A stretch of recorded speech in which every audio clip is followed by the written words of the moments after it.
India में अगर दो बिजनेस ग्रुप का कंपैरिजन किया जाए तो रिलायंस और अडानी का नाम ऑलमोस्ट ऑटोमेटिकली सामने आता है। दोनों के बिजनेसेस अलग अलग इंडस्ट्रीज में हैं, लेकिन इंटरेस्टिंग क्वेश्चन ये है कि आखिर किसने ज़्यादा पावरफुल बिजनेस एम्पायर बिल्ड किया, रिलायंस या अडानी। आज हिस्ट्री की लंबी कहानी नहीं, सीधा कंपैरिजन करते हैं। सबसे पहले रिलायंस को समझो। आज रिलायंस सिर्फ ऑयल या पेट्रोल की कंपनी नहीं है। इसके बिजनेस में energy, petrochemical, telecom, retail, digital services, media और न्यू एनर्जी तक काफ़ी कुछ आ चुका है। मतलब अगर तुम रिलायंस को सिर्फ जियो या पेट्रोल पंप के नाम से जानते हो तो पिक्चर काफ़ी बड़ी है। जियो टेलीकॉम में है, रिलायंस रिटेल, ग्रोसरी से लेकर इलेक्ट्रॉनिक्स और फैशन तक बिजनेस कर चुका है। डिजिटल साइट पर कनेक्टिविटी, क्लाउड और डिजिटल कॉमर्स और एंटरटेनमेंट जैसे एरियाज भी हैं। और दूसरी तरफ ट्रेडिशनल एनर्जी और पेट्रोकेमिकल का मैक्सिमम मैसिव बिजनेस भी है। यानी रिलायंस का मॉडल बेसिकली ये है कि एक इंडस्ट्री पर डिपेंडेंट रहने के बजाय मल्टीपल मैसिव कंज्यूमर्स और इंडस्ट्रियल बिजनेसेस को खड़ा करो। अब अडानी को देखो। अडानी का एम्पायर थोड़ा डिफरेंट स्ट्रक्चर का है। यहाँ फोकस ज़्यादा इंफ्रास्ट्रक्चर और यूटिलिटीज़ पर दिखता है।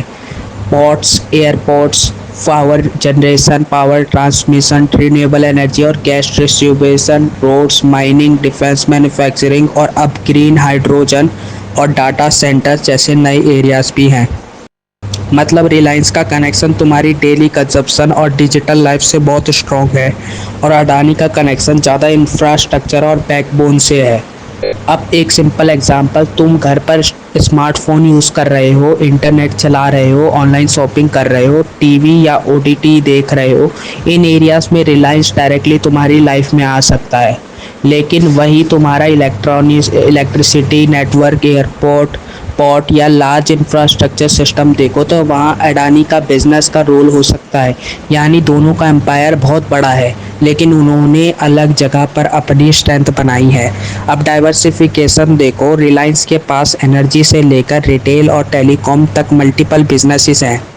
और इंटरेस्टिंग बात यह है कि कंपनीज नए ग्रोथ एरियाज़ को एग्जिस्टिंग बिजनेसेस के साथ कनेक्ट भी करती है।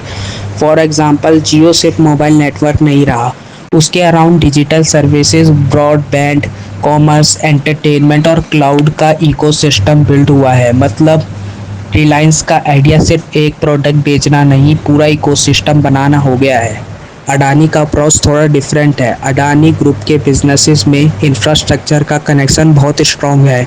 एक airport, port, power business, transmission network, renewable energy business, gas distribution business, और इन बिजनेसेस को एक दूसरे के साथ कनेक्ट करके एक लार्ज इंफ्रास्ट्रक्चर इकोसिस्टम क्रिएट किया जा सकता है।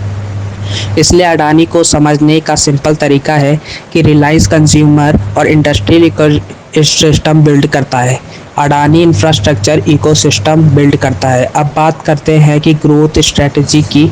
तो रिलायंस जब किसी नए सेक्टर में एंटर करता है तो अक्सर सिर्फ एंट्री नहीं करता। जियो इसका परफेक्ट एग्जांपल है। टेलीकॉम में एंट्री के बाद कंपनी ने एग्रेसिवली प्राइसिंग और लार्ज स्केल नेटवर्क एक्सपेंशन के थ्रू मार्केट को डिस्टरप्ट किया था, और फिर टेलीकॉम के अराउंड दूसरे डिजिटल बिजनेसेस डेवलप किए। अडानी का अप्रोच भी अग्रेसिवली एक्सपेंशन वाला रहा है, लेकिन यहाँ फोकस इंफ्रास्ट्रक्चर एसेट्स और पर ज़्यादा रहा है। पोर्ट्स, एयरपोर्ट्स, पावर, रोड्स और रिन्यूएबल एनर्जी जैसे सेक्टर्स में लार्ज स्केल एसेट्स बिल्ड और एक्वायर किए गए हैं। यानी दोनों का एक कॉमन पॉइंट है, स्मॉल बिजनेसेस को स्लोली ग्रो करने के बजाय मैसिव स्केल पर बिल्ड करना। अब एक और इम्पॉर्टेंट डिफरेंस, रिलायंस का बिजनेस तुम्हें डायरेक्टली दिखता है। जियो का same, retail store, digital platform, petrochemical, media. लेकिन अडानी का काफ़ी business behind the scene operate करता है। तुम एयरपोर्ट यूज़ करते हो, पोर्ट पर इंपोर्टेड गुड आ रहे हैं, इलेक्ट्रिसिटी नेटवर्क काम कर रहा है, रोड इंफ्रास्ट्रक्चर डेवलप हो रहा है। तुम शायद कंपनी का नाम डायरेक्टली ना देखो, लेकिन इंफ्रास्ट्रक्चर का इकोनॉमी का पार्ट बन चुका होता है। इसी वजह से दोनों एम्पायर्स का नेचर डिफरेंट है।